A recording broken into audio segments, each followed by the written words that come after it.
Sugar दुनिया में बहुत ही तेज़ी से फैलता हुआ एक रोग है और ये भयंकर रूप से शरीर को नुकसान करता है। लोग बाग दवाइयाँ खाते रहते हैं और शुगर फिर भी कंट्रोल नहीं होता। दिन पे दिन जितना दवा करते हैं उतना ही ये विकराल रूप लेता चला जाता है। आपके शरीर के अंदर की विकृति बढ़ती चली जाती है, आपकी नर्वस सिस्टम कमज़ोर हो जाता है और आपकी हड्डियाँ कमज़ोर, आपका किडनी खराब होने के ज़्यादा चांसेस होते हैं। इससे एक आसान तरीका ये है कि आप जो इलाज कर रहे हैं वो करते रहें कुछ दिन तक, और ये साथ में जो आज हम चीज़ें बताएंगे इनको भी साथ में लें तो इसको आसानी हो सकती है आपके शुगर को कंट्रोल करने के लिए, और आपकी दवा की पोटेंसी भी नहीं बढ़ेगी। अगर आप कुछ दिन लगातार खाते हैं तो धीरे धीरे आप अपनी अंग्रेजी दवा भी छोड़ सकते हैं। और ये आप लास्ट तक वीडियो देखें अगर आप शुगर के पेशेंट हैं या भय है कि शुगर ना हो जाए, क्योंकि पारिवारिक जब चलता है तो ये छोटे बच्चों को भी होने लगा है। तो सावधानी रखने के लिए आप क्या क्या सावधानी है, तो इसके लिए आप वीडियो लास्ट तक का देखें। हमारे किचन में बहुत सारे ऐसे मसाले हैं जो आप शुगर को कंट्रोल करने में मदद कर सकते हैं, जो आपके लिए फ़ायदेमंद है। जैसे दालचीनी, जीरा, धनिया, लौंग, हल्दी, काली मिर्च। लोग कहते हैं कि ये तो हम खाते रहते हैं फिर भी हमें शुगर है, लेकिन इसको किस तरीके से खाया जाएगा हम आगे इस वीडियो में बताएंगे। ये सब शुगर वालों के लिए बहुत ही बेहतरीन चीज़ है, इनका प्रयोग जरूर करना चाहिए। इसके लिए कुछ आप जड़ी बूटी बाज़ार से भी खरीदने की ज़रूरत पड़ सकती है, जैसे गुड़मार, गिलोय, जामुन की गुठली, मेथी, देवदारू। इनको आप मार्केट से खरीद सकते हैं। और कुछ चीज़ें ऐसी हैं जो आपके आसपास हैं, अगर आप जानते हैं तो आप उनको इकट्ठा कर सकते हैं, जैसे आम के पत्ते, करेले, और आपको एलोवेरा, चिरायता, ऐसे कई चीज़ें हैं, या कई पत्ता। तो ये चीज़ें आपको शुगर के लिए बहुत ही फ़ायदेमंद है। अगर आप दालचीनी का पानी रोज़ पीते हैं तो आपके नर्वस सिस्टम के लिए, आपके शुगर के लिए बहुत ही अच्छा है। और आप जीरे को भी इसी पानी में डाल करके ले सकते हैं, धनिया डाल करके ले सकते हैं। इसी में थोड़ी सी आप हल्दी मिला दें तो इसका एक काढ़ा सा बना सकते हैं। और हम एक विशेष काढ़ा बताएंगे जो वीडियो के लास्ट में होगा।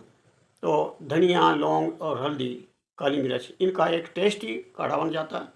इसको आप अगर रोज़ लेते हैं तो आपको कंट्रोल करने में शुगर को मदद मिलेगी। और गुड़मार फेमस औषधि है।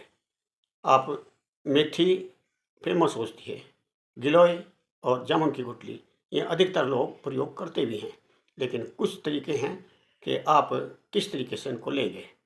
आप गुड़मार, मेथी, गिलोय और जामुन की गुठली, आम के पत्ते, इसमें आप थोड़ा करेला भी डाल सकते हैं और एलोवेरा का गुद्दा निकाल करके वो भी डाल सकते हैं। इसका भी काढ़ा बना सकते हैं। अगर आप काढ़ा पीने में, बनाने में आलस करते हैं तो इन सबको इकट्ठा करके बराबर मात्रा में इनका चूर्ण बना सकते हैं। तो 1 चम्मच सवेरे, 1 शाम को। अब हम आपको एक योग बताएंगे जो शुगर को जल्दी ही कंट्रोल करने में मदद करेगा, और ये एक अनुभूत योग है। बहुत से पेशेंट को ये आराम मिला है। आप इनको लिख सकते हैं किसी जगह पर। पहला है मेथी, फिर नीम के पत्ते, गुड़मार, जामुन के बीज और देवदारू। ये आपको पंसारी के यहाँ मिल जाएंगे। और इनको आप सबको सुखा करके छाया में सुखाएं। शर्त यही है कि छाया में सुखाया हुआ आपको असर करेगा, धूप में सुखाया हुआ कम असर करेगा। तो इनकी मात्रा क्या है कि मेथी 100 ग्राम और नीम के पत्ते 25 ग्राम, गुड़मार 100 ग्राम, जामुन के बीज 100 ग्राम, देवदारू 100 ग्राम। ये सब 100-100 ग्राम है, नीम के पत्ते 25 ग्राम। इस बात का आप ध्यान रखें। तो इसको अच्छी तरीके से कूट पीट करके आप इसका चूर्ण बना लें, और इसको फिर किसी कंच के बर्तन में या फिर मिट्टी के बर्तन में आप इसको रखें। जिन लोगों का दवा खाने के बाद भी 150 आपका शुगर आता है, तो आपका ज़रूर है कि आप इसको 1 चम्मच सवेरे, 1 शाम लें। और जिनका शुगर इंग्लिश दवा लेने से ये नॉर्मल रहता है और दवा छोड़ते ही शुगर बढ़ा दिखाई देता है। तो इनको आधा चम्मच सवेरे और शाम आप इसको लें और कुछ दिन के बाद आप धीरे धीरे दवा की जो mg है आपकी अंग्रेजी की उसे छोड़कर देखें, लेकिन 1 या 2-3 महीने के बाद आप देखें और इसको रेगुलर करें। कुछ इसके लिए सावधानी की ज़रूरत भी है। आप अपने लाइफ स्टाइल को ठीक रखें। शुगर होता क्यों है? अधिकतर ये आराम तलबी से होता है, जो पैदल नहीं चलते उनको होता है, और गरिष्ठ भोजन करते हैं, शराब पीते हैं, मीट खाते हैं और हलवे पूरी कचौड़ी खाते हैं, लेकिन शरीर से पसीना बहाने का काम नहीं करते। तो आप एक बार इतना काम करें कि आप थोड़ा सा थक जाएं और आपको पसीना आ जाए। आप पैदल चलें। पैदल चलने से सारे व्यायामों के बराबर का है। आप थोड़ा सा हल्की सी तेज़ चाल से अगर घूम के आते हैं और कम से कम 3 किलोमीटर 4 किलोमीटर का हिसाब रखें। पहले नहीं चला जाता तो थोड़ा थोड़ा अभ्यास करें और उससे आपका और घूमने का मकसद भी यही है कि आप शरीर को हलचल में रखें। एक बार एक राजा को राजवैद्य ने कहा था कि आपका ये जो राज रोग है, शुगर को राज रोग कहा जाता था। आप 100 योजन पैदल जाएं और 100 योजन पैदल वापस आएं और रास्ते में भोजन है तो आप भिक्षा की तरह का भोजन करें और ज़मीन पर सोएं। इसका कहने का तात्पर्य क्या है कि भिक्षा में कैसा खाना मिलेगा? रूखा सूखा। और पैदल चलेंगे बिना चप्पल के तीर्थ यात्रा करा दी। तो आप तीर्थ यात्रा यही करें कि सवेरे उठ करके करीब 3 या 4 किलोमीटर अगर नंगे पैर घूम सकते हैं तो बहुत अच्छा है, और नहीं तो आप ऐसे चप्पल ले लें, जूता ले लें जो आपको अंदर से ज़्यादा आरामदायक ना हो। आप चमड़े का जूता ले सकते हैं और आप थोड़ा देर घास में घूमें और अपने शरीर से पसीना अगर आप निकालते हैं तो आपको फिर किसी चीज़ की ज़रूरत नहीं है। आप सिर्फ मेहनत करें, पसीना निकालने वाला मेहनत। आपने देखा होगा जो ईंट रोड़ी कूटते हैं या मजदूर हैं जो शरीर से बहुत काम करते हैं, उनको शुगर नहीं होता, और होता भी है तो किसी और कारण से होगा, लेकिन आपके आराम के कारण से नहीं होगा। आप अपने भोजन के अलावा एक बैड हैबिट और डाल लें। मैं बैड हैबिट इसलिए कह रहा हूँ कि लोगों को लगता है ये बेकार की चीज़ है। त्रिफला आप सवेरे शाम 1-1 चम्मच लें। आप देखेंगे कि 6-7 महीने के बाद आपके शरीर के अंदर कितना परिवर्तन हो जाता है, क्योंकि त्रिफला एक रसायन है। हरड़, बहेड़ा और आंवला, इसमें आप अगर रेशो लेनी है तो 1 और 2 3, यानी कि हरड़ 1, बहेड़े 2 और आंवले 3। इस रेशो में आप ले तो आपके शुगर में बहुत ही अंतर मिलेगा। हाँ, ये नहीं है कि आप ये काम कर रहे हैं और दिन में सो रहे हैं और पूड़ी कचौड़ी खा रहे हैं। आप ज़्यादा फ्राइड चीज़ें ना लें। घी खाने को मना नहीं कर रहे, घी को तले नहीं।